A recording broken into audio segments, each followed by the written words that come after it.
On vient d'évoquer un des points cruciaux de cet accord, ce protocole d'accord. Il y en a 14 et il y a notamment la réouverture immédiate du détroit d'Ormuz. C'est un axe crucial, vous le savez, pour l'économie mondiale.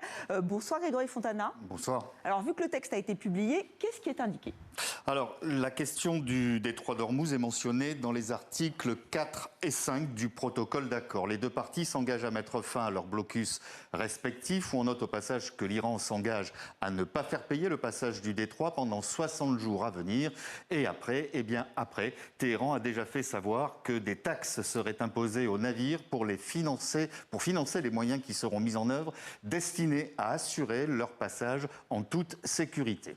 Et dans les faits, est-ce que la circulation a repris ? Alors à ce jour, plus de 550 navires seraient toujours bloqués avec à bord plus de 20 000 marins.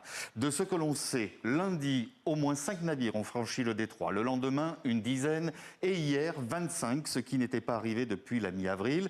Mais on est encore bien loin des 150 navires quotidiens d'avant le conflit.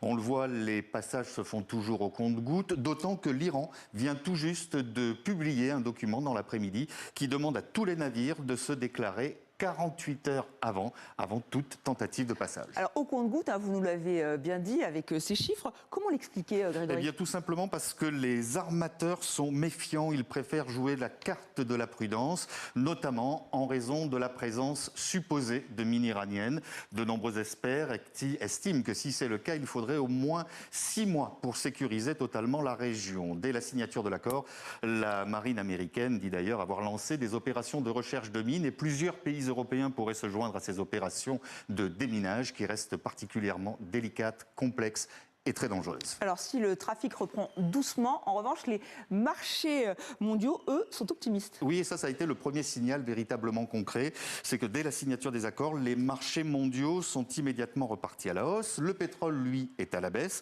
Et à titre de comparaison, mettons, le baril de Brent est aujourd'hui aux alentours des 80 $ contre les 126 au plus haut de la crise. Là aussi, pour les économistes, il faudra encore du temps avant un retour à la situation d'avant-guerre. Le conflit a laissé des traces durables sur les prix de l'énergie, sur l'inflation, sur les taux d'intérêt et plus largement sur la croissance, en amputant jusqu'à 2% du PIB mondial. Merci Grégory pour ce décryptage. Et 12,5 millions de barils de pétrole ont pu passer, selon le vice-président américain. En temps de paix, on était à plus de 20 millions de barils par jour.